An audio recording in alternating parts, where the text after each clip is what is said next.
Okay, good. Off we go then. Thank you to Alejandra for the opportunity to talk about this, and it is nice for me as a historian to be able to get a little bit more speculative. This has been good fun for me, and I think it's also an important question, even if the answer that I come eventually to reach is not quite perhaps as exciting as what I'd originally hoped. But I think the journey there is nevertheless quite interesting. So the main question I want to take up here is what effect climate change will have on the foundations of the ATS, and by that I mean in particular the science criterion. Now the science criterion, oh sorry, just have to figure out how to move this forward because it's not responding. There we go. The science criterion, I think most people here will already be familiar with, but just to recap, I very much like this description by the sociologist Arndt Elsinger of how it works in Antarctica. Performing substantial scientific research as an entry ticket for new countries to manifest their presence and participate in the management of the Antarctic continent's future is key. Science has a dual function, both advancing new knowledge and manifesting a country's serious interest and presence. Politics in this context is not a bad thing, but rather a good thing, an incentive to do good research that will, in turn, give a country clout at the decision-making table. You can't ascend to become a consultative party within the Antarctic Treaty System unless your national program does good science. Science is the currency by which you attain a seat at the top table. If you don't do science, you're not getting there.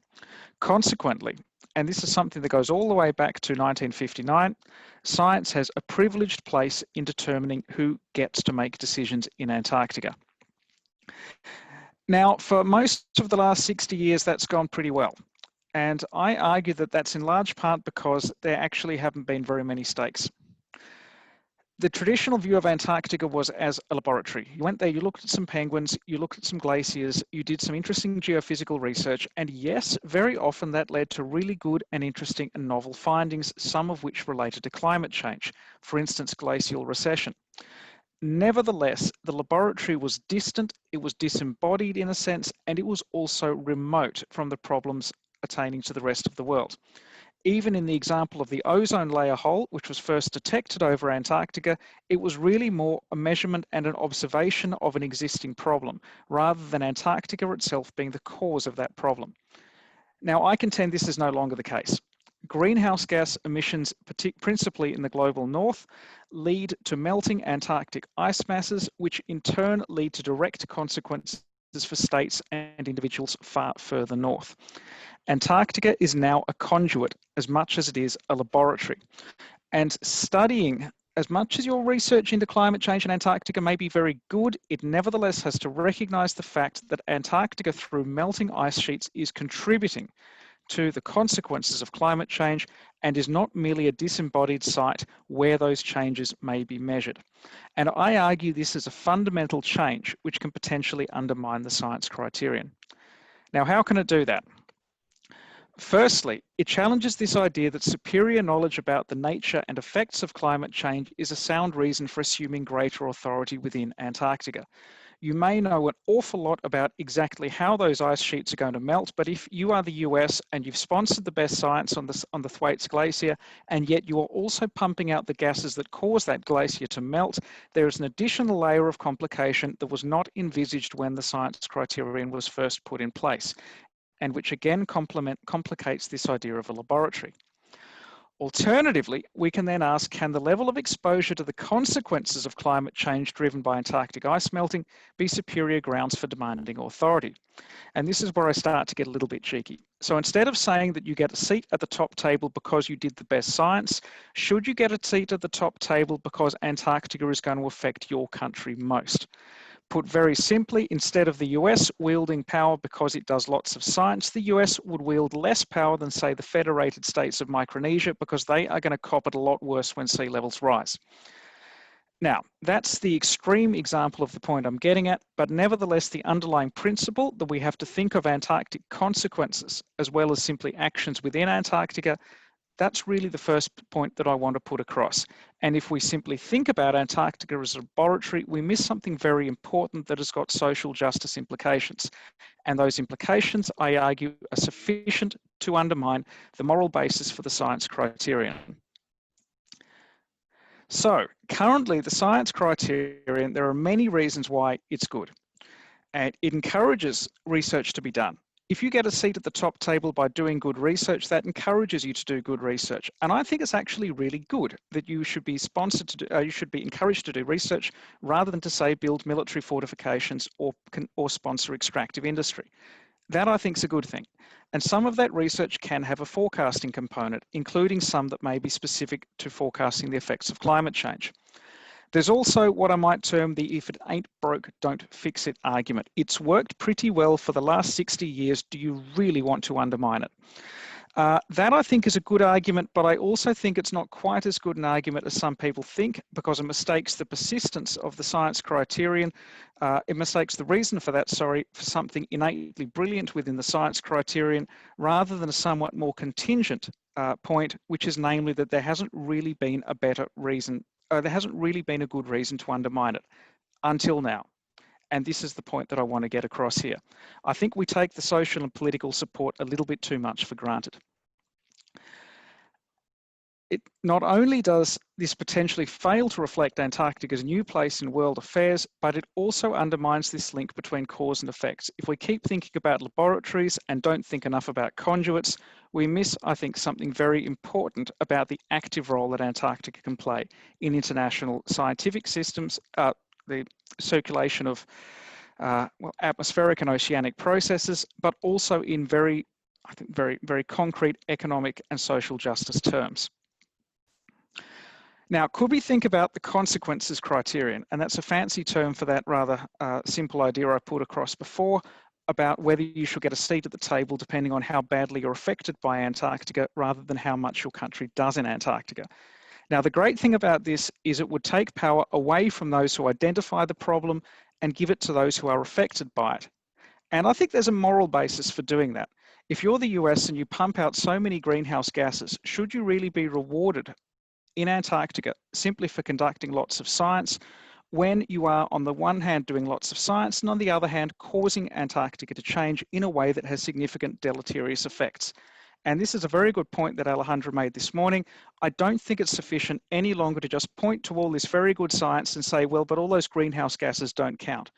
If it's the greenhouse gases your country is pumping out that are causing the Thwaites Glacier to melt, the very thing that you're researching. It's not simply an abstract question. And I think also this could more clearly recognise the welfare criterion of internationalism, the idea that science is for the benefit of all humankind, and it's not just for the advancement of careers of wealthy, privileged individuals in the global north who happen to live in states which have the money to support Antarctic research programs. Now, there are pretty significant cons. The first one is what can this actually do to reduce emissions? And this is the big one, and I think unfortunately it's probably an insurmountable problem. If you're the US and you get denied access to Antarctica because you are pumping out lots of greenhouse gases, I don't necessarily think that's going to be a sufficiently powerful imperative for the US to say we've got to change our policy regarding greenhouse gas emissions. It's far more likely that Antarctica will immediately get chucked out as a priority. So you would lose the science that's being done and you may not get the benefit of the greenhouse gases actually being reduced. Similarly, if you're Bangladesh and you get all this power at the Antarctic decision-making table and you radically change the way Antarctica is run, that gives you absolutely no guarantee that you are going to be able to reduce the greenhouse gas emissions that will cause sea levels to rise less than they otherwise would, and which would prevent that very deleterious consequence that you have asserted in order to get your right at the Antarctic table. There isn't a clear link, I think, between cause and effect here. So I don't think it would unfortunately be very effective, as much as I admire the moral principle behind it. The second one relates to the ain't broke, don't fix it principle. If you redesign an entire governance structure entirely around a single challenge that may be temporarily limited in nature, have you thrown out something that's functioned pretty well for the last 60 years on the basis of a single objection? And can you be sure that the thing that you erect is going to actually be better? I don't think this is quite as good an argument as the first one because climate change really is that massive of a challenge. But I can nevertheless see the point that if the current governance system, which is built around the science criterion, has worked, and kept Antarctica demilitarized, been able to evolve to accommodate a level of environmental protection that was not envisaged in 1959, should we really chuck all that out just because we have this problem? And I'd be very careful about that. Nevertheless, I think we've got to think about this, because even if we agree that there isn't a better alternative to the science criterion, I think the fundamental objection remains that the climate change crisis has reshaped the way we think about Antarctica in a sufficiently powerful way that it is no longer enough to just regard it as a laboratory. If we want to keep the science criterion, and I fear it's probably the least bad alternative we've got out there, we need to think more critically about how the moral value of the science criterion embodies the values that we see as paramount today. This is what happened in the 1980s. There were no founding fathers' principles in 1959 that Antarctica had to become a continent marked by environmental protection. This was something that really came to the fore when political winds shifted in the mid to late 1980s and resulted in the Convention of Regulation of Antarctic Mineral Resource Activities being replaced by the Madrid Protocol, which essentially set up Antarctica as a rigidly defined and policed area of environmental protection. Now, the Antarctic Treaty was able to evolve, and in turn, the science criterion was able to accommodate that shift. And science these days, I think, has a far stronger environmental component than it necessarily did in 1960, where an eye to resource exploitation was, I think, a lot more prominent. But we've got to keep evolving. We can't just say that because science is good, science is dominant, we're okay for the future. There's an elephant in the room, and I think it has to be addressed. Secondly, I think we can keep this idea of Antarctica as a laboratory, but it's not just a laboratory. And if we continue to think that Antarctica is just a space where good science is done, I think we run into legitimacy problems. And this is, I think, at this level of, if we want the Antarctic Treaty to be something which is viable into the future, then I think we have to be constantly attentive to the underlying issues that are raised by how well its fundamental components react to changes in the world at large.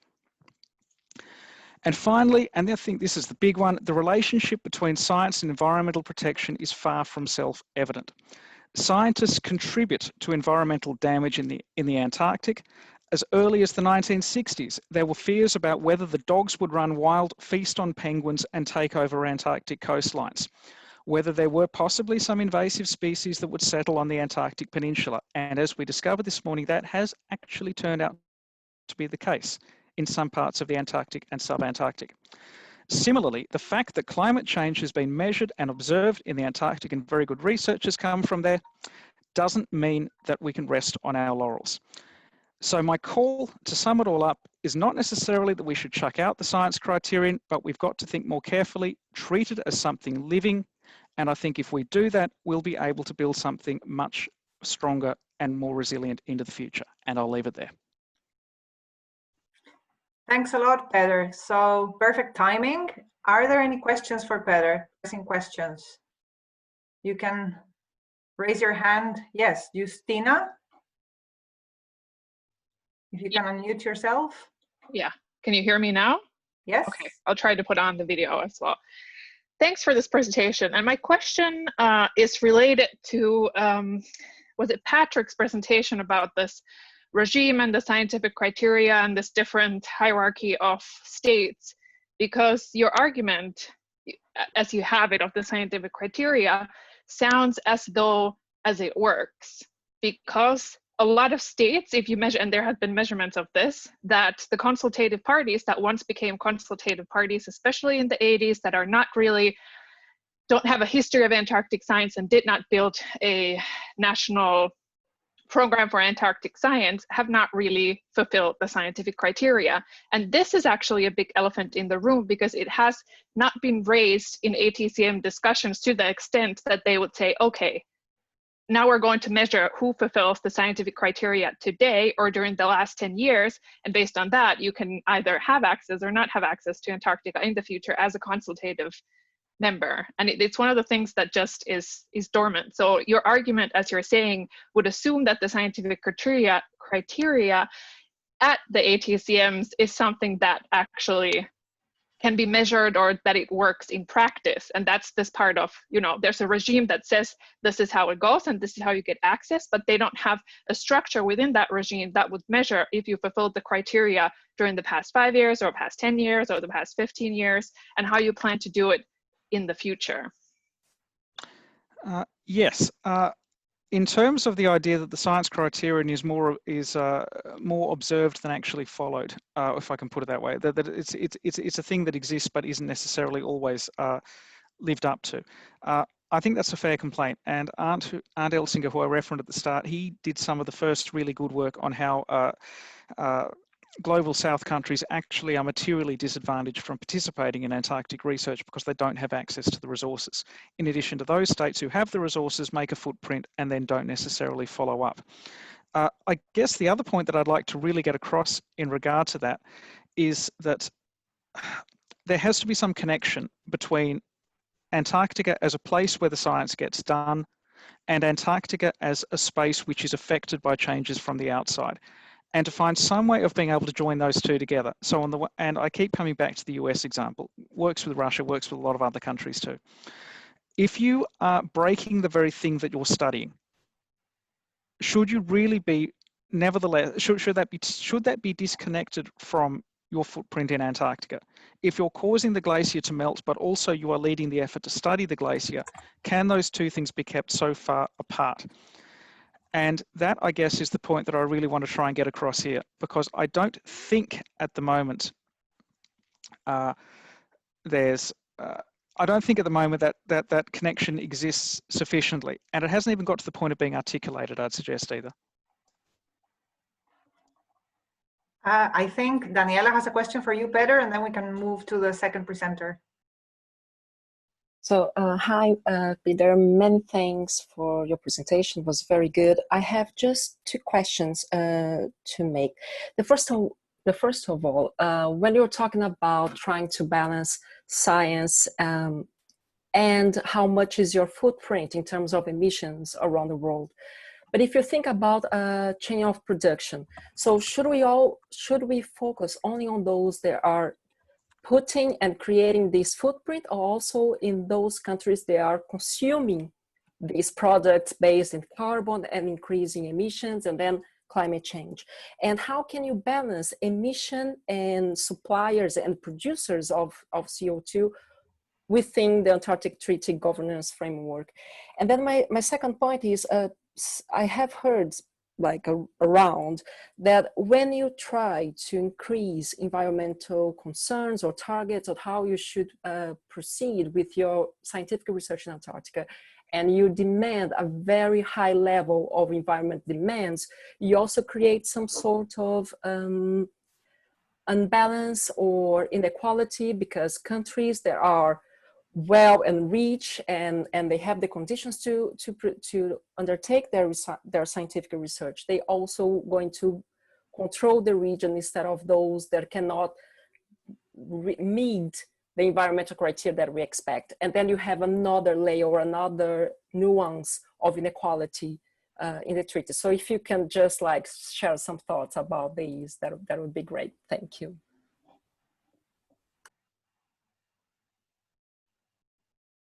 We cannot hear you, Peter. You're muted. Oh, sorry, Daniela.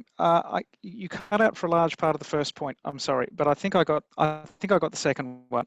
I agree that there's an equity issue in terms of ensuring that there is the possibility to conduct science and therefore the possibility to earn status at the decision-making table. That's why I think I would advocate that we keep the picture as big as possible, and that we think, when we think about environmental footprint, we don't just think about, did your ship use diesel fuel when it sailed to Antarctica, but instead think of, did your country have a coal-fired power grid? And I think that second point should be way far larger than the first point. Now, the first point shouldn't, of course, be ignored, but my contention is that currently we place, I think, too little emphasis on the big picture and too much emphasis on the small picture. And that encourages a sense that our hands are clean simply because we're not making a mess in Antarctica, when in fact we are making a mess in Antarctica. But because that is kept separate from, as it were, the practices in the continent itself, that necessary connection isn't made. And that's the thing that I see as the problem. If that, yeah, that's what I'd say there. Great. So to keep with time, I think we'll move to the second presenter. There are some other questions that I will keep for the end. It's better if you raise your hand maybe for me to keep track rather than getting lots of chats. But yeah, we'll move to the second presenter. Thanks, Pedro. And so we have Ricardo Roura from ASOC, and the paper he's going to present is called Mapping Conservation and Rational Use of the Southern Ocean, the Camellar System at a Glance. Ricardo, are you there?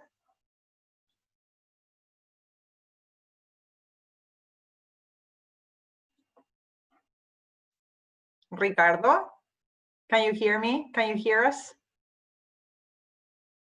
Yes, I can hear you, sorry. Yeah. Yeah. Okay, well, good afternoon. Thank you for having me. My name is Ricardo Roura, and I'm a senior advisor for the Antarctic and Southern Ocean Coalition. I'm happy to present my views here today and the ongoing spatial analysis we are doing together with Claire Christian, who will be speaking after me, and Fritz Stenhausen from, Claire is from ASOC, and Fritz Stenhausen, and our colleague from the University of Groningen here in the Netherlands.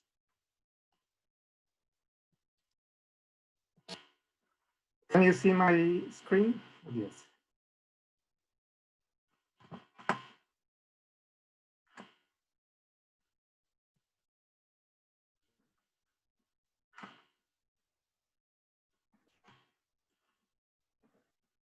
No, we can't see it yet.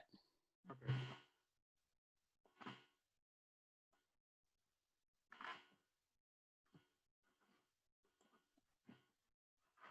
You should be able to share it if you did already. Yes, I know. I'm just trying to find.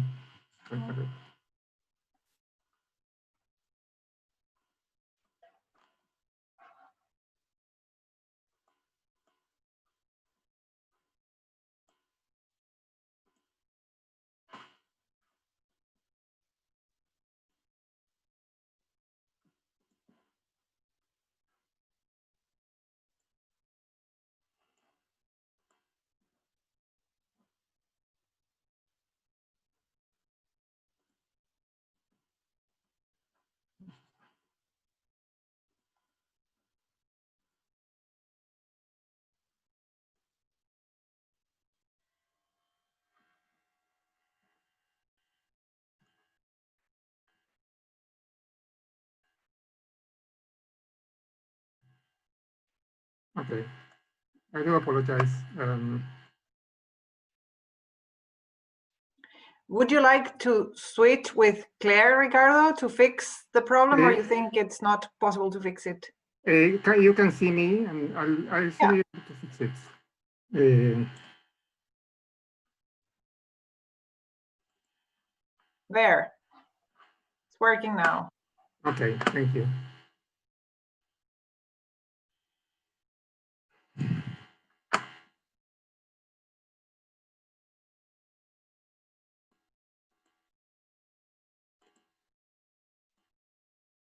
I do apologize. Perhaps it is better if we swap, so we don't spend unnecessary time. Okay, if that's okay for you, Claire, are you there? Sure. Okay, just, I do apologize. You are not seeing my screen at the moment. We are, Ricardo. We are now it's working. Okay, we're seeing it, and we're seeing the transcription of when you're talking. Yeah, Which is very strange. Maybe it is a good idea to swap, if that's okay for you, Claire. Yes, if you still want to do that, that's fine. Okay, great. So Claire then, using international guidelines to improve tourism management in Antarctica. Okay, so I'll raise my hand when you have 1 minute left. If you see my hand. Okay, well, hopefully I won't. So, hi everyone, I'm Claire, I'm from the Antarctic and Southern Ocean Coalition, and today I'm going to be speaking about using international guidelines to improve tourism management in Antarctica. This is along with my colleague Ricardo, who you just met. And as a quick caveat, this presentation doesn't necessarily represent the views of ASOC on tourism policy. This is more of just our analysis of how the ATCM's management of tourism could fit in better with international best practice. So a quick introduction. I know a lot of the people on this call know this already, but obviously tourism, in Antarctica, we don't have a lot of commercial activity. Tourism is one of the few that does take place. The tourism levels for the 2018-2019 season were about 56,000. And before the pandemic, this number was expected to increase by as much as 40% in under a decade, and that number comes from estimates of ships that have been built or are being built. So that's a pretty significant increase, especially because even though the Antarctic continent itself is very large, most of the tourism takes place on the Antarctic Peninsula in a relatively small area. And so the Antarctic Treaty Consultative Meeting discusses tourism a lot and at great length, but those discussions have not resulted in very many mandatory requirements in place from the ATCM to manage tourism. Currently the ATCM is concerned about what the growth might mean for how tourism could change in the next few years, but there isn't a plan in place to address that growth. And most management of tourism, I would say, from the ATCM occurs through things like environmental impact assessments of operator activity and site guidelines for visitors. Thus, it's very reactive and kind of done on a case-by-case basis rather than having an overarching plan for how all tourism should look in the peninsula or the continent as a whole. Now, of course, obviously there is an industry association that represents the vast majority of the tourist industry. They have their own guidelines and rules and procedures that are designed to make sure that tourism has a limited impact, but that is a voluntary organization. You cannot force people to join IATO, and there's been some acknowledgement that in the future, people in the tourism industry may not join the association. So there's a question of what tourism management would look like in the absence of IATO.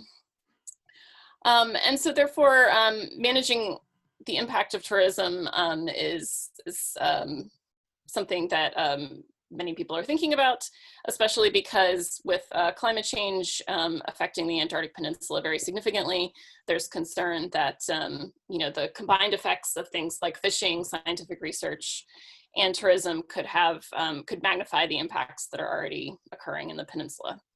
And so as a way kind of forward out of this situation where there's a lot of concern but not much action, we decided to look at some international guidelines for how tourism and visitor management is done in other sensitive natural areas or national parks.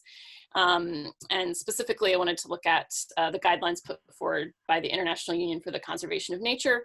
And they have a recent manual called Tourism and Visitor Management in Protected Areas Guidelines for Sustainability. Why would you choose those guidelines out of many guidelines for this kind of thing? Well, first of all, IUCN is huge. It has 1,400 member organizations, including ASOC, and more than 15,000 experts that are associated with its work. Members include governments and NGOs. They have expertise on a huge variety of conservation issues, but they're primarily known, I think, at least maybe from my perspective, for things like the red list, which if you hear a species being discussed as critically endangered or endangered, that's often a determination that was made by the IUCN's stable of experts. And they also put forward a lot of guidelines for the management of protected areas, both terrestrial and marine. And furthermore, they do sometimes attend ATCM meetings and CAMLR as well as an invited expert, which is the same designation that ASOC and IATO have, so their expertise is recognized by the Antarctic Treaty System. And so although these guidelines obviously are covering things like national parks, and Antarctica is obviously not governed by one nation, I think it's pretty useful for the ATCM to look at lessons learned from other places rather than trying to create something completely new. Especially because these discussions don't seem to be very productive. So it may be more worthwhile to try to implement things from other places rather than coming up with a completely revolutionary idea. So what's in these guidelines? I think they're most easily summed up by they have some characteristics of best practices, and then I think probably one of the more useful things that they have is 10 principles of tourism and visitor management in protected areas. And as a whole, the principles are focused on how to maximize tourism's benefits while minimizing its negative impacts.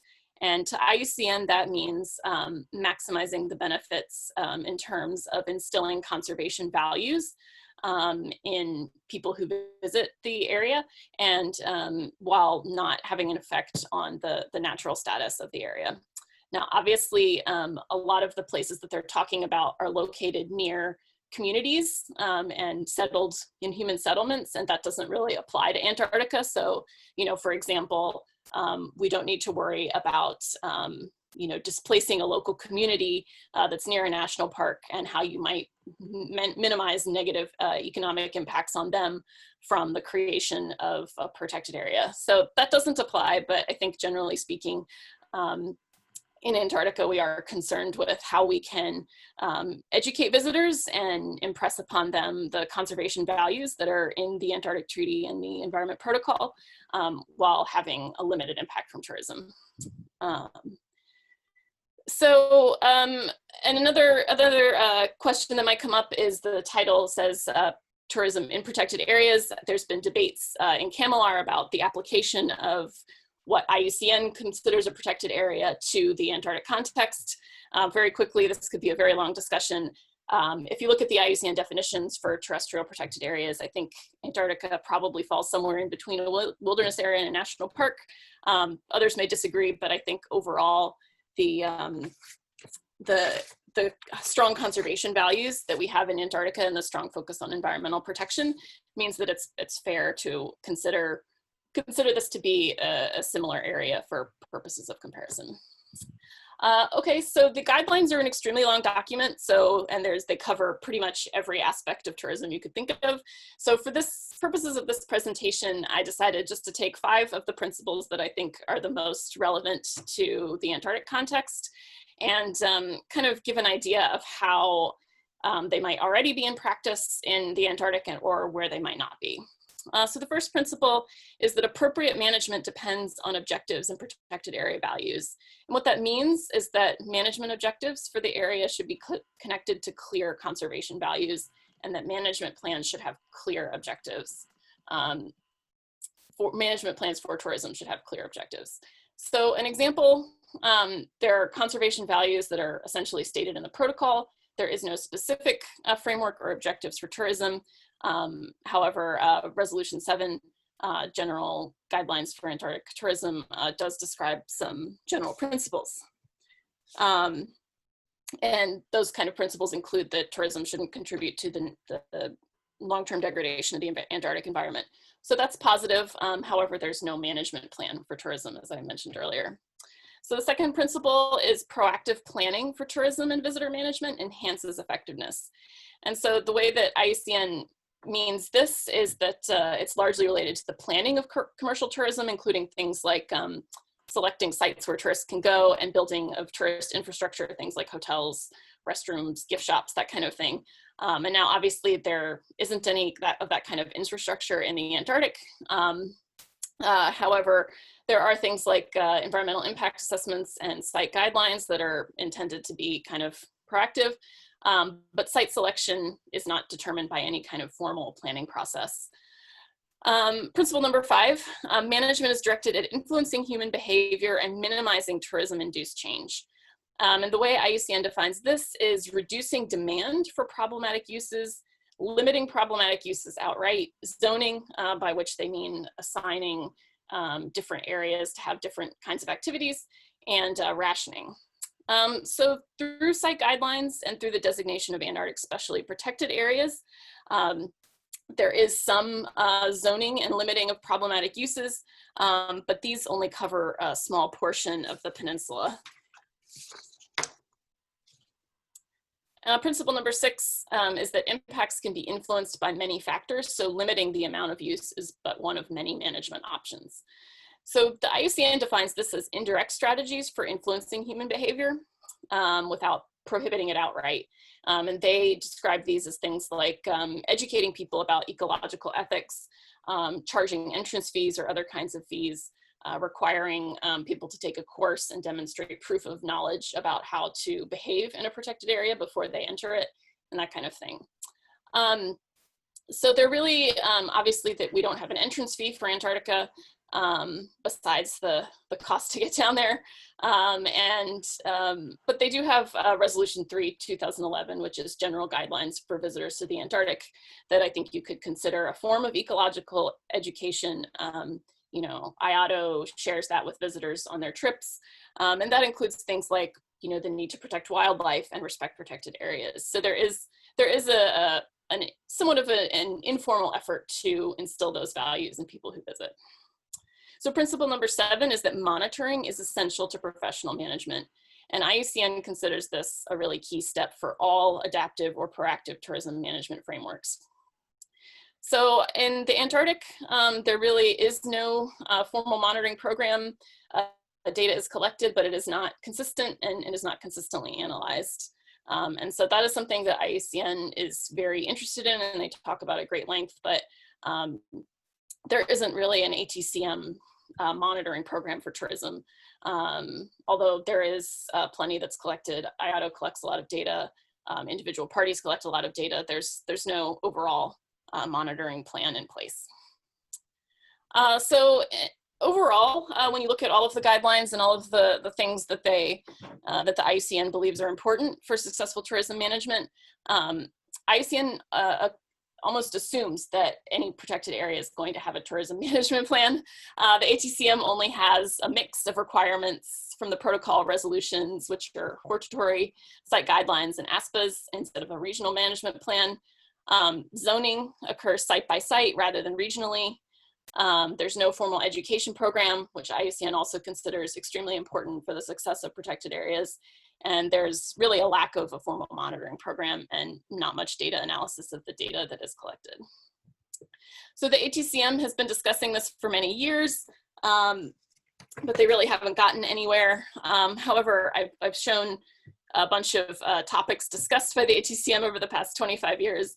And you can see that when I look at these topics, they are very relevant to all of the things that are in the guidelines, and they're things that IUCN thinks that management should be considering. But they just, as a recent workshop in 2019 found, these discussions really haven't produced many outputs, even though people are concerned about them. So how could we move from discussion to practical action, and how might the IUCN's guidelines help frame future discussions so that they have more concrete outcomes? Well, first, the ATCM is consensus-based, as everyone probably knows on this in this session. 1 minute left, just okay. So it may not be possible to put many of these elements into practice, including something like a management plan, even though that is something that is considered best practice. However, there is a basic set of shared values and objectives, I think, so there's a good start for that. And so my initial conclusion is that maybe it makes sense to focus on tools that are already in existence and think about how they rethink how they are currently used and how they might be expanded to cover larger areas. And that includes things like site guidelines and ASPAs. And that could help the ATCM accomplish several of the best practices at once, including more proactive planning and site selection, influencing human behavior and zoning and that kind of thing, and then influencing visitor decisions indirectly. So in conclusion, the ATCM does not have a comprehensive management structure for tourism that meets international best practice, but it does have a set of shared values emphasizing conservation. And there's probably a need to focus on expanding existing tools and implementing them over larger areas to address a range of issues simultaneously. And unfortunately, I think monitoring is very difficult for a body like the ATCM to do, but if you look at the way that successful tourism in protected areas has been conducted elsewhere, I think it's probably necessary for the ATCM to spend some time thinking about how they might monitor more effectively. So that's all. Thank you. Thank you very much, Claire. So I will ask a question immediately.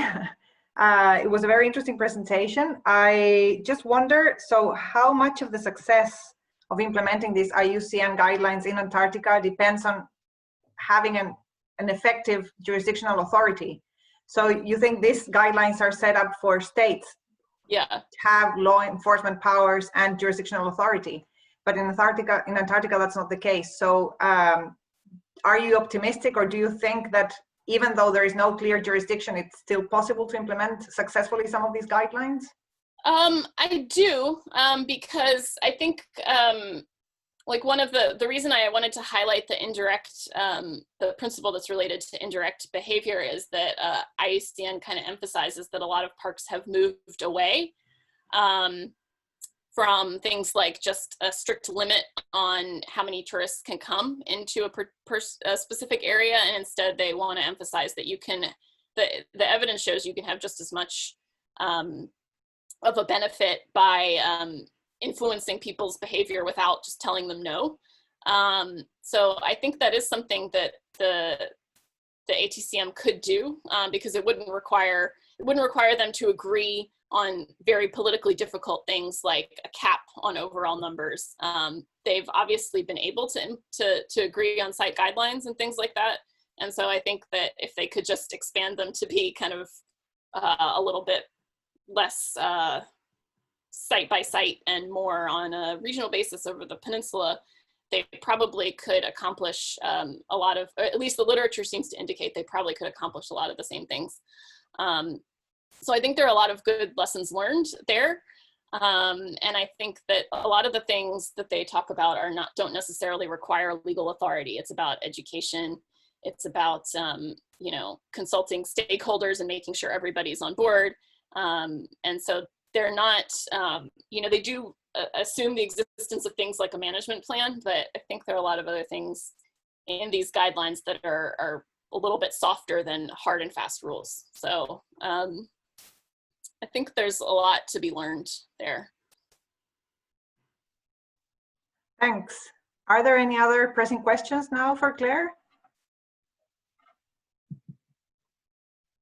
Otto was going to get some questions from IATO because they said they were going to have some, but.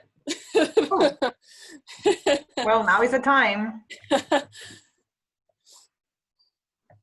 don't see any questions. Maybe towards the end, some will come up for discussion at the end.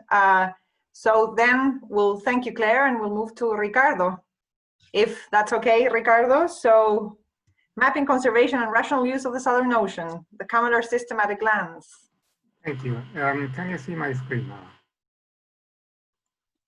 We hope so, yes. Yes, here we go. Maybe. Yes, thank you.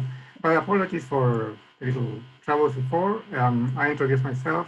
I'm working with Claire and with Fritz, another colleague in the Netherlands. And we have this small project going on to map conservation and rational use of the Southern Ocean.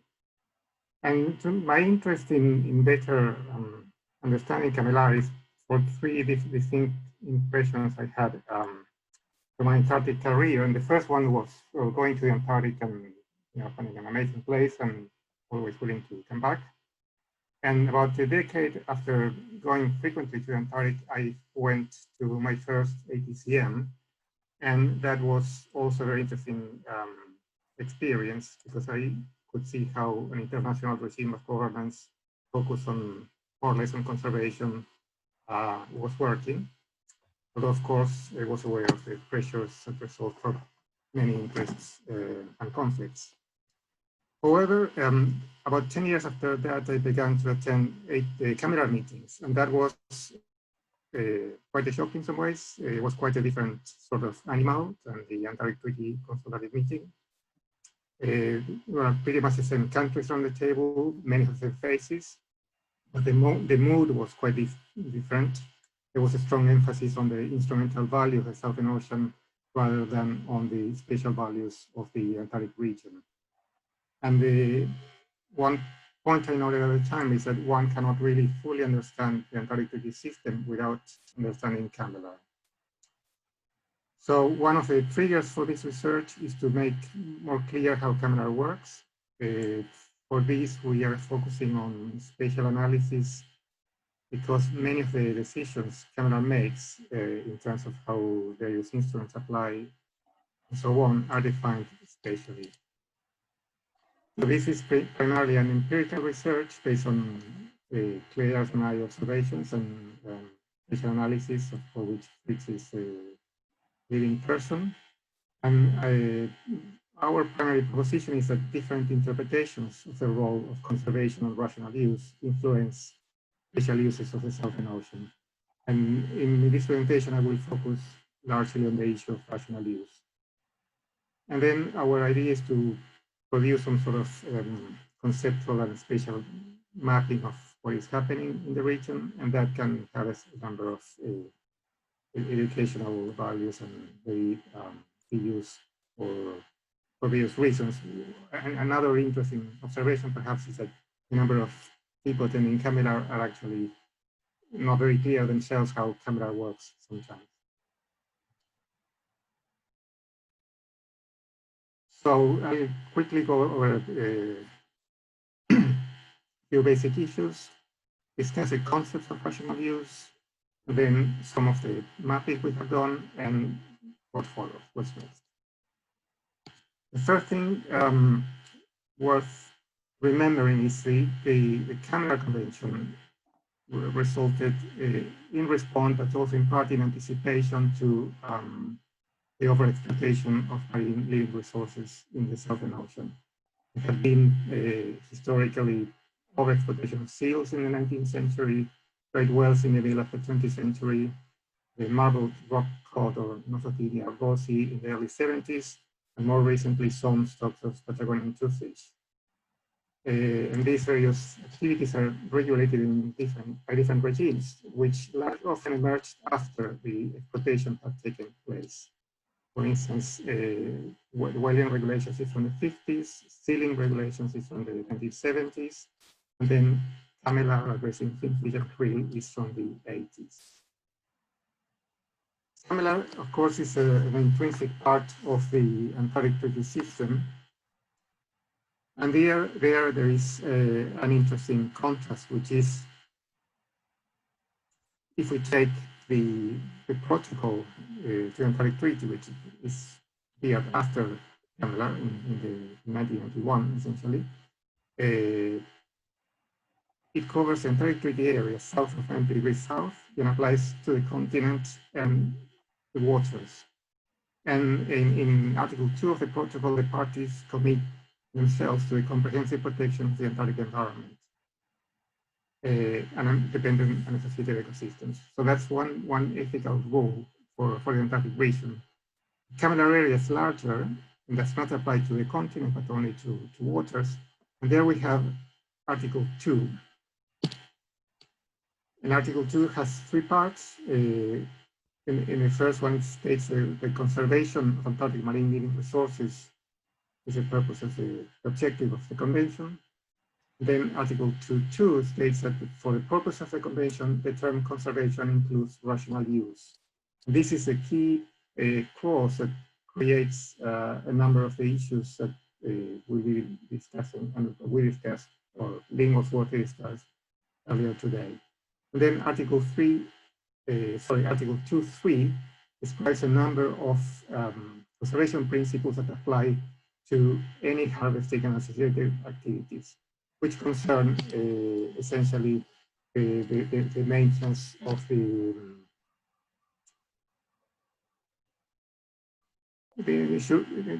maintenance of the target species, as well as the relation between different species or targets and the predators, as well as the prevention of irreversible damage. My view sometimes is that it's a lot more clear to understand Article 2 and the purpose of the CAMBELAR Convention if you read Article 2 backwards. because then it's very clear that what the convention intends is to conserve through a number of principles the ecosystem. However, there are many different perspectives on what rational use is, and I didn't get into the history of conservation. Article 2 has been periodically the subject of discussion on the Commission. There have been different interpretations even before the Commission was drawn. There are excellent papers written by people like David Anley, Cassandra Brooks, Lynn Gosworth is working on some of those issues, and many others. But one basic view, as many members and ASOC itself see, is that rational use is limited but conservation is part of it. And for instance, in a paper submitted by Australia and the United States to Amelar's 30th year symposium in 2015, they were very clear that the proper construction of Article 2, in light of its ordinary meaning and interpretive context, historical context, how the Commission has given effect to the Convention, etc., make clear that the singular objective, and they refer to singular objective, is the conservation of Antarctic marine living resources. And to me, that's well represented with this graph on the left, which some of you will also associate perhaps with the egg of sustainability of the IUCN, in which society and economy are contained within the ecosystem but cannot be larger than it. However, there are, among other alternative views, they usually have a different perspective, which is that rational use balances conservation. So you have to have both. You cannot have one and not the other. And of course, in practice, rational use tends to prevail in a number of ways. And they also have very clear views as to how this works. You know, for instance, the head of the Chinese delegation at the same symposium said, well, there is a clear intention of the contracting parties to give a special meaning to conservation, which includes rational use as an integral part of the objective of the Convention and aims at striking a balance between preservation and utilization. And when we get to issues of spatial protection, there is an understanding by some parties, or some members rather, CAMELAR members, that protection cannot be stronger than what is in Article 2 as they interpret it. That's one of the obstacles they place to further spatial protection. So more recently, we have been seeing somewhat of an intention to lead to paradigm change in the Antarctic system. I took this photograph in Great Wall Station in the Antarctic 3 years ago, and the same poster was on display at the Antarctic Treaty Consultative Meeting in Beijing that year. And there they quote Chairman Deng Xiaoping's description when China began its activities in the Antarctic to contribute to humankind and peaceful utilization of the Antarctic, issuing a new chapter of China's Antarctic investigation, etc. So some of the perspective we see is a strong interest on the use of the Antarctic. And earlier this week, Dr. Nangi Liu suggested in a webinar organized by the Wilson Center that the purpose of China was to have sustainable use as one of the pillars of the Antarctic Treaty System, together with peace, freedom of scientific research, and environmental protection. So these are kind of the two basic tensions we see as to what the purpose of CAMELAR is. And I quote China because it is quite active and quite explicit on this matter. Right. So this is one. This map gives you a certain idea of how things in CAMELAR work. The grid area are marine protected areas, of which there are two. One is a Ross Sea APA, which has different zones. One is a special research zone. There is a krill research zone here. There is a South Orkney Island Southern Shelf MPA. If you look at these various areas, which are not by any means not all the different forms of spatial management used by CAMLR, you see that they're all for fishing purposes. For they are research blocks, they are management areas for the management of krill, and small-scale research units for the management of the fish. So fishing itself has, in CAMLR, ways of limiting impact, but those are protection mechanisms associated to the fishing activity. They are not in themselves aiming to the overall protection of the environment as MPAs do. And even though even MPAs do it to a certain extent. Even MPAs allow some multiple use in some instances. For instance, as I mentioned, this special research zone allows a degree of fisheries research in the MPA. The krill research zone does the same. And there is also fishing research possibilities within the MPA in the context of a very specific process within CAMLR. But everything else is different forms of fishing activity in the Southern Ocean. What happens with that is that the fact that there is fishing activity, whether in a research form or an exploratory fishing activity or as established fishing activity, is that it places a limit to the establishment of protection. For instance, these are the various MPA proposals on the table, as well as the two established MPAs. And the Weddell's MPA, which is here in brown color, was divided in two after some years of negotiations, partly because there is a research block here, and some members who are interested in continuing research there, as well as in expanding knowledge of the area, but also eventually in developing commercial fishery in the region. So this is...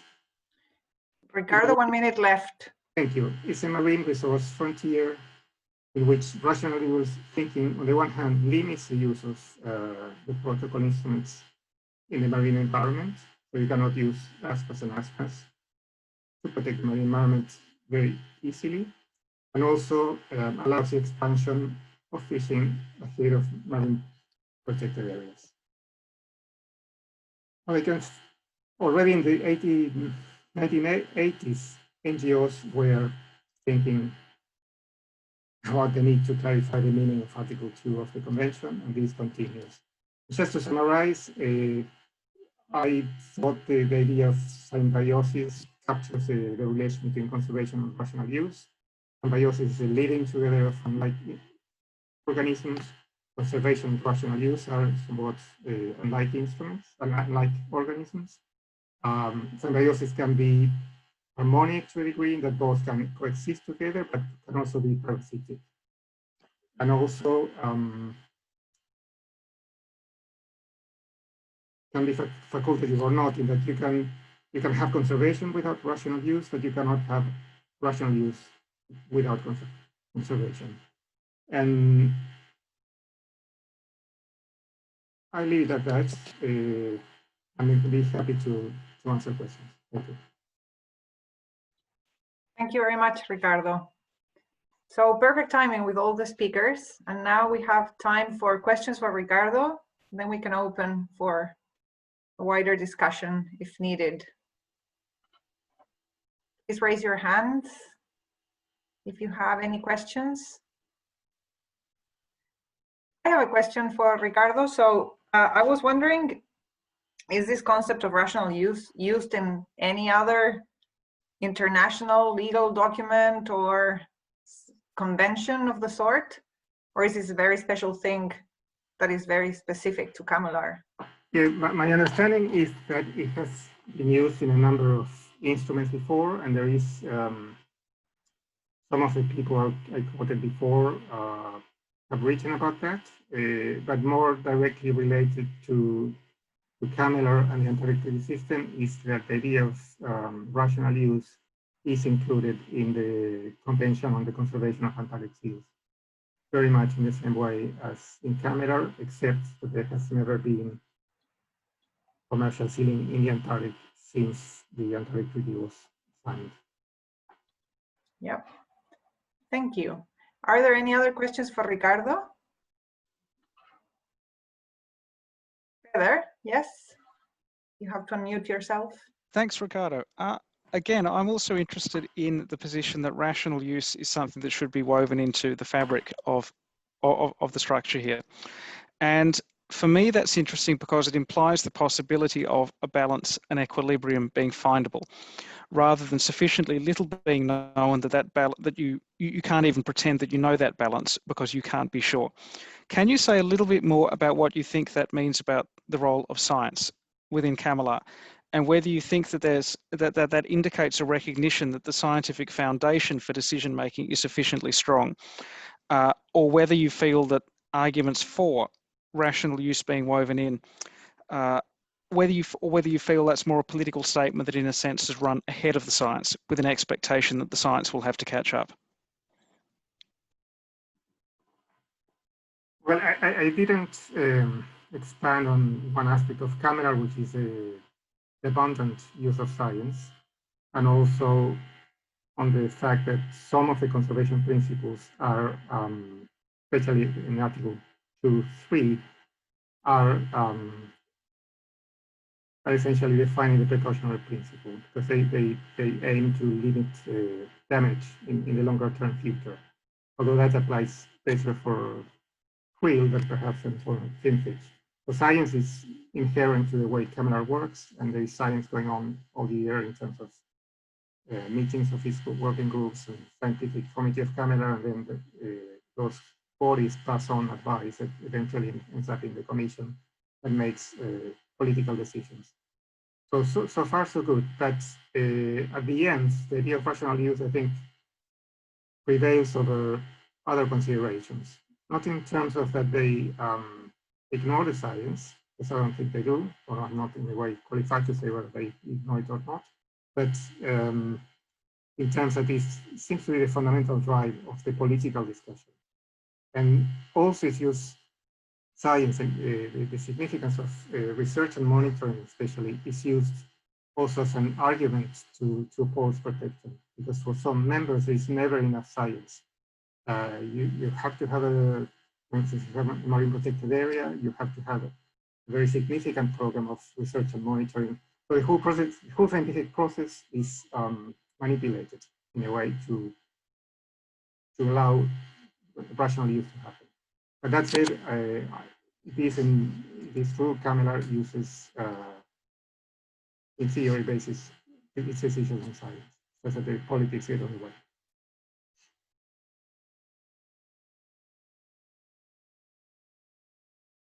Jeffrey has a question. Yes, thank you. Could I just ask Ricardo about his views on the prospects for the outstanding MPA proposals within CAMLR? Are we likely to see any significant movement on those in the next short period, or is it going to be a long haul? Well, I'm a critical realist. I'm not an optimist, but I am on the, for a pessimist, I'm quite optimist actually. I think we might see movements. We see we will see progress, but the question is at which cost to conservation. Certainly the countries opposing protected areas today or promoting rational use very strongly as the primary focus of CAMLR, they have in the past given consensus to adopting various marine protected area proposals. So we may see the same in the future. In fact, maybe even the near future, but that requires engagement by members, including perhaps high-level engagement. So this issue turns very political, needs to move beyond determine a positive cells. But certainly, we are still fighting for it. Okay, thank you. Thank you. So now I have some questions that were saved from the beginning for Peder. So Ignacio, are you there? Yes. Hello. Hi. Hi. Hi. Hi, everyone. Thanks, Alejandro, and all the speakers today. It has been a great session, so congratulations. I have a question to Peter. It was similar to what Jeffrey have asked. So, Peter, I like your exposition very much. I agree with you in that climate change will be one of the most, if not the most important political challenge to the ATS. However, I'm not sure if the scientific criteria or yardsticks could be abandoned. I mean, at least if we want to maintain the political balance. So I wonder, again, similar to what Jeffrey pointed out, do you think there's a way to sustain scientific criteria, maintaining the political balance, but at the same time getting involved with the international discussions about climate change? What I'm thinking is about using the SCAR and the expert groups and maybe creating some similar interface like the biomass or the CAMLR to climate change. I mean, getting into the table, but without changing the basic political balance. Yeah. I have to say, I initially pitched this as a provocation because I think some questions needed to be asked that weren't being asked. And increasingly, as I worked through it, I realized that that was because they're pretty hard questions. They didn't have good answers. And I think this is unfortunately one of those cases in that even if one were to set up some kind of structure that would focus scientific attention on the climate crisis as it relates to Antarctica, I still don't know if cause and effect could be brought into alignment so that greater knowledge would necessarily translate into greater action at any higher level than it currently is now. I have a feeling that if you did that, you'd end up with something that looks very much like SCAR, which in essence is a body that provides specialist scientific advice on behalf of an international scientific community working formally in Antarctica at the highest level. So in that sense, I'd be pessimistic about a new structure being formed that was able to really remedy that. I sometimes think that the bigger change is perhaps going to have to come from inside. That is that individual national programs are going to have to be held to a higher account by the individual nation, by the individual national governments. And that is going to be a difficult sell because you've got people, frankly, you've got people who've invested long careers in things and they're not going to take very kindly to saying, look, I had a perfectly good project, ran very well for a long time. You're telling me I should abandon it because of overall government policy, which failed to transition fast enough off coal. I can see that. And that's a big issue. So that question of how exactly Antarctic researchers can better mobilize to get the changes done that will prevent the changes happening, I think that's a really good question, and I don't have a good answer. Frankly, I think the 29 people gathered here today, everyone's going to have as good an answer as I have, if not better. I'm sorry, that's not a very useful answer. Asking Okay, important perfect. questions Thank is you. very important, if that's a consolation. So Bill is next in the list, if he's still there. Actually, Peder was kind enough to engage in a conversation on chat. I really appreciate the thought-provoking questions that he raised. Alejandra, Claire, and Ricardo, thank you very much for all of your roles in this very excellent presentation. Thank you. Thank you, Bill. Thanks. Okay, so if that was solved, then we move to Justina.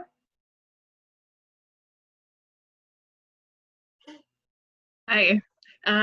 Thanks a lot for all the presentations. I just want to take this opportunity to ask, especially Ricardo, if anyone wants to jump on this, on the question of governance of something else that's not climate change, that's not fish, but it's bioprospecting. Because I've been looking into this, and yeah, instead of saying what I think, I'm going to ask you the question. So where do you think that will fall? Would CAMLR be a place or a forum where bioprospecting that has been discussed within the ATCM multiple times, as you know? Is it ATCM the place to solve it if it would go further, or would CAMLR be a better platform within the ATCM system to handle that, especially in relation to what you said in the beginning? In order to understand the Antarctic Treaty System, you have to understand CAMLR. Thanks a lot. Yeah, thank you. Well, there is the other side of it, which is that in order to understand CAMLR, you also need to understand Antarctic Treaty politics. So CAMLR is primarily about conservation, including rational use, the management of activities that impact on marine life. So to that extent, the political fora, the appropriate fora to discuss that issue is the Antarctic Treaty Consultative Meeting. Perhaps there could be a component in which CAMLR needs to involve, which is not the prospecting itself, but the exploitation that may be associated with biological resources or biodiversity as seen from the perspective of genetics or industrial processes and so on. My understanding is that the majority of patents coming from the Antarctic are from marine life, and most of them are from krill. If you cannot reproduce those genes or biological processes or whatever in a laboratory, then you need to continue to extract from the environment. And that is where perhaps it's a role for CAMLR. But my understanding, and maybe Claire also has a view on this, is that the place to have these discussions is the treaty meeting, where, by the way, there is no great desire among a number of parties to have those discussions. Anything, would anyone else like to add to this discussion, Peter or Claire? I think Ricardo covered it. Just to emphasize that there are some parties that are really, really not wanting to discuss this. So while I think it is an issue that is very important, you know, with the consensus system, a few people can shut it down, unfortunately. Okay, so there's a question from Daniela. So hi, thank you all presenters, like it's a great discussion. My question is for Claire. So I was wondering when you're pointing the gaps or the possible avenues that the treaty could take with regards tourism management. So there is, in governance theory, there's the idea of public-private partnership. So instead of the state taking control of everything, or instead of leaving everything for the industry and state, market and state would work together towards managing an activity. So do you think this is a way forward for the points you suggested? What are your thoughts about it? Thank you.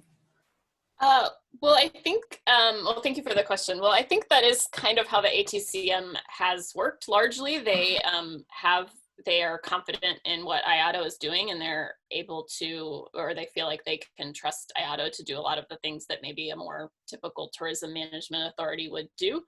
But I guess the issue with that from a long-term perspective could be, again, that you can't require anyone to join IATO. A national government could have regulations in place to require certain things of national operators, but because it's an international system and different operators are permitted by different Antarctic Treaty parties, I think it would be very difficult to have any kind of ATCM partnership with industry, because there would be so many different national laws about how those kinds of things work.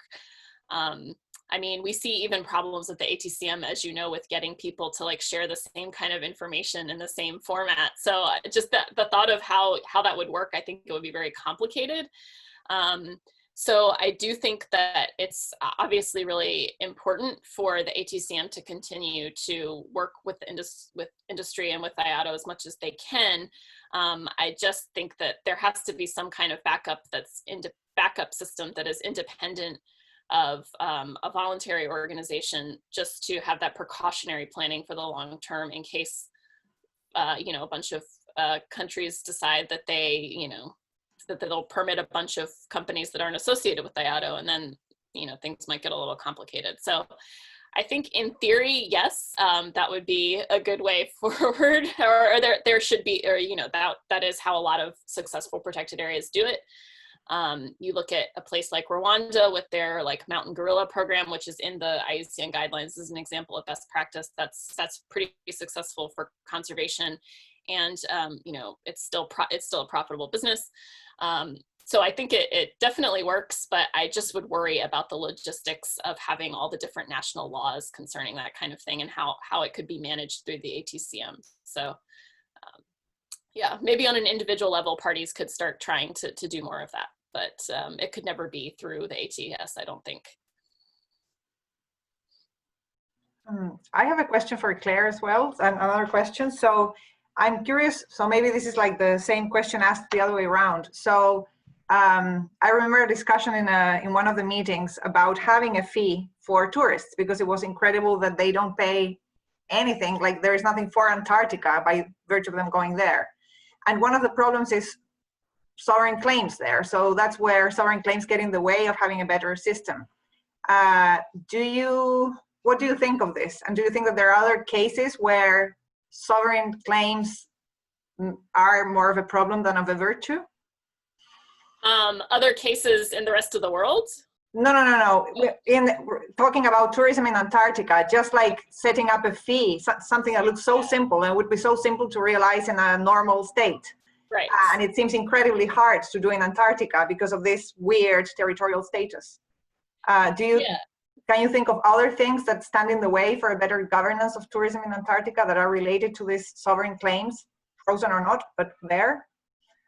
Yeah, well, first of all, definitely the fee is something that is discussed a lot in the guidelines, how you can use that as a way to influence behavior. So I think it is a shame that isn't something that we can use. And also the fees can contribute. Well, a lot of the reason that things don't happen in the ATCM, I think, is often because of cost, and obviously being able to like offset those costs would be helpful. So I think it's kind of a shame that you can't have the same kind of fee that you have for a national park. And I don't think people would mind paying it, honestly. Like when I go to a national park and they say, okay, it's like $20 to enter, I don't mind. I understand where it's going. And I think most people who go to Antarctica, from what I've seen, are so grateful for the experience. They wouldn't mind, you know, and they often give money on board the ships to charitable causes to protect the environment. So I think there would just that, you know, from a perspective of, from a commercial perspective, I don't think it would be hard to convince your paying guests that they should pay a little bit more. Anyway, that being said, yeah, I think the sovereign claims thing does hold things back. I think one other example that I can think of off the top of my head, and I think this is what you're asking, and if it's not, let me know. There's a discussion about should they ban permanently the ability to build things like hotels and other tourist infrastructure. There's been a discussion about that, and some countries were fully on board. They're ready for the ATCM to just ban that permanently and preserve kind of the way that tourism is done now, which is a very, you know, you don't have a lot of amenities, you go on shore, you don't eat anything, you don't drink anything.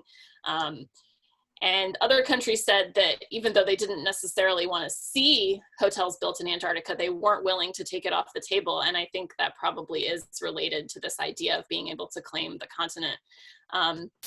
And obviously, I think that would be a great indirect way of managing tourism growth, right, for the long term, is to like prevent some of the kinds of things that we associate with the bad kind of tourism, you know, like gift shops and hotels. And I'm not saying anybody's doing that, but yeah, I think that would be a good way and probably a fairly simple way to prevent some negative developments. But I think that the idea that, you know, we need to protect our claim and our ability to manage our claim does hold people back. Yeah, thanks a lot. Are there any other questions? I don't see any hands or anyone in the chat. Maybe I have a question for Pedro. So if there is, yeah, we have 5 minutes left. So, so I just wanted to maybe already answered this in a different way, but I was wondering, because the science criterion, what I think is problematic, what I do think is problematic with the science criterion is that it's not really about science, it's about what country conducts science and then they have the power, it doesn't mean that the scientists from that country will have anything to say, or it's not a necessary correlation. But then I would have thought that if scientists had more decision-making power, you maybe would be happier with this, but then you suggested that no, that you wouldn't find this as an improvement. So I just wanted to hear your views on that. Maybe I misunderstood, but do you think that if the science criterion were not as hypocritical, to say it bluntly, so if it really meant that science is going to have a political currency and that scientists are going to have political power, would you think that is as an improvement or not really? If the scientists have power, I'm innately very skeptical about that because I don't think that is, I think that descends into a form of vested interest-backed technocracy, and I think that could end really, really badly in the sense that the persistence of Antarctic research programs will become an end in itself, completely divorced from other considerations. I could see that not going very well, particularly because I could see big contractors lobbying to say, but we've got to keep the thing going. And the scientists then turning around and saying, oh yes, absolutely, Raytheon is spot on. We've got to keep this, got to do this, got to have another ship. And then I think it starts to look an awful lot like politics as we know it. Now, can I just make a little thought experiment, put this out there? Say you had a system where the science that you did was handicapped in proportion to the greenhouse gas emissions per capita of your country. So say if you were Russia, and you say, well, our science was really good, but we're working with a factor of 10 handicap because of what we've done. Compared to, say, and I'll pick this completely off the top of my head, you're South Africa. I would wager that carbon emissions per capita in South Africa are significantly lower than they are in Russia, so the South African scientists would find themselves with more bang for the buck at the decision-making table. Now, I think about that and I think, oh, that might be quite good because the Russians would have to think that we've got to do something to get up to parity here. I'm not sure that would necessarily lead to good results because it could equally well lead to the scientists turning around and saying, but you've got to give us X amount more money because to compensate for the carbon emissions, rather than turning around and saying, you've got to get the carbon emissions down. So I think the narrow focus of can we get the science done would outweigh the greater purpose of the measure, which would be to try and reduce the emissions. Again, I'm not sure the cause would follow the effect.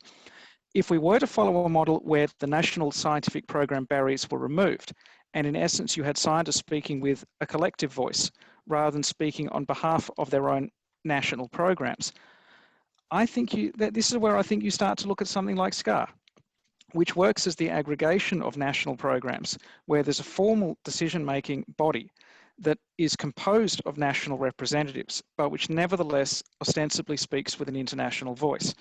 I'm not entirely sure how we'd get something better, because if we started to cut the voice of the national Antarctic programs out too much, or if you divorce SCAR too much, I think, from the ATS as a whole, I could see there being a loss of momentum that the scientists would resist, because I think they have to stay allied to the strength of the national programs, because that's what actually gets them in the field in that sense.